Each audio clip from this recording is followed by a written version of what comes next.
Here's what we found at the barn.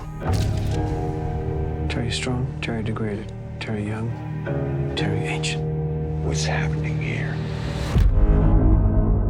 Jason Bateman, who started off and directed the first 2 episodes, there's a very conscious effort to give the show a different look. We wanted to give the Stephen King thing something that we hadn't seen before. What drew me into this was multiple things. Richard Price's writing, anyone would run and jump to be involved with that.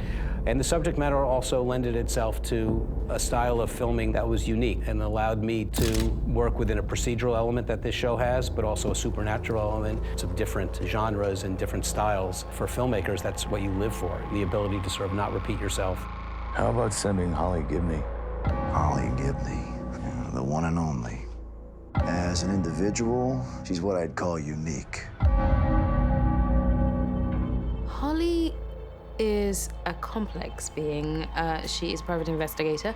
She's ever so slightly off to the left, which I really enjoyed playing her just because she's so different to everything. And that stems from her childhood. And because she's so different, I think other people had a difficulty understanding what and who she was. That, for me, was really helpful in creating a full character, a full view of who she was, because you don't get to see all of that, but I can inform her as an adult with what you do know and what I know of her as a kid. When I was 4 years old, my parents took me to see a psychiatrist to be examined. That was what got the ball rolling. And by the time I was 8 years old, I had been tested, studied, written about, and videoed by psychiatrists, behaviorists, neuroscientists, and 6 different kinds of interdisciplinary sociobiologists. And you know what they said? Fuck if I know. She's a character that's full of insecurities. She spent time in a mental institution when she was younger. She's just, to me, a fascinating character who's trying to find a way to live in the modern world in spite of the fact that she's not really what you'd call tightly wrapped. It is a pre-existing character in Stephen King's world. In definition, a pretty eccentric, odd person. This is, in the spirit of the Holly in the book, but it's not the Holly that was in Mr. Mercedes. And Stephen King was very flexible. His own standard was just make sure her name is Holly Gibney. Sometimes, every once in a while, I like to hear the voice of someone who's on my side. Her communication skills are very different to others. She finds it difficult to speak openly about the way she's feeling. It's a character that is very, very important to Ralph's process in that she introduces to him the notion that perhaps there is something here that one might want to consider because all of the explainable stuff, the possible stuff, has basically been discounted by the time she enters. Holly is the type of person who believes what she believes, has no sense of apology, and has to convert Ralph's lifelong training. I have no tolerance for the unexplainable.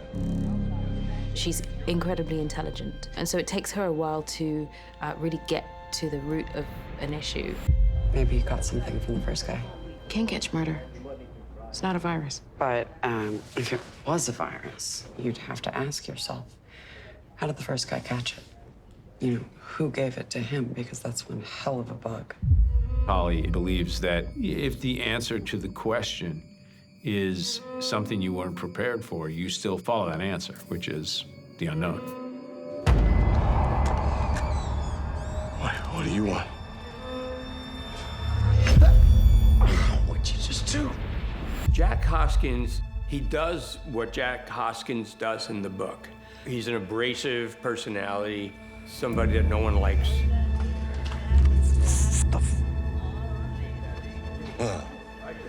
What happened? When he becomes infected and becomes the Igor, and there's also like this bubbling injury back there. And so Jack becomes a slave.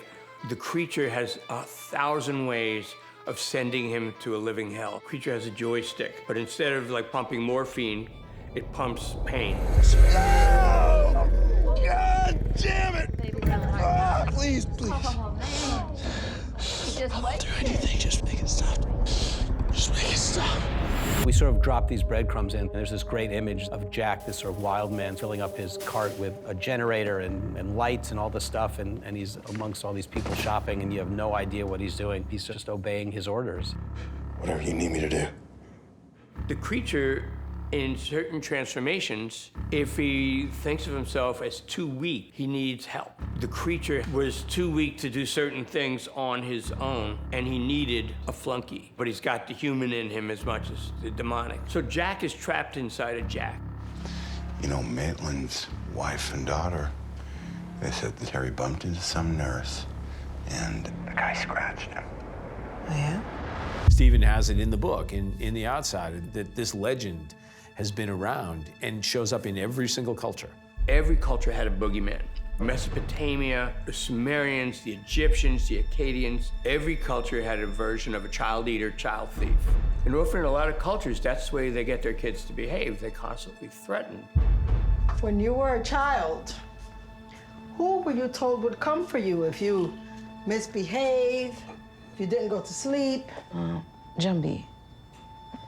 For me in Cuba, I was told El Cuco would come.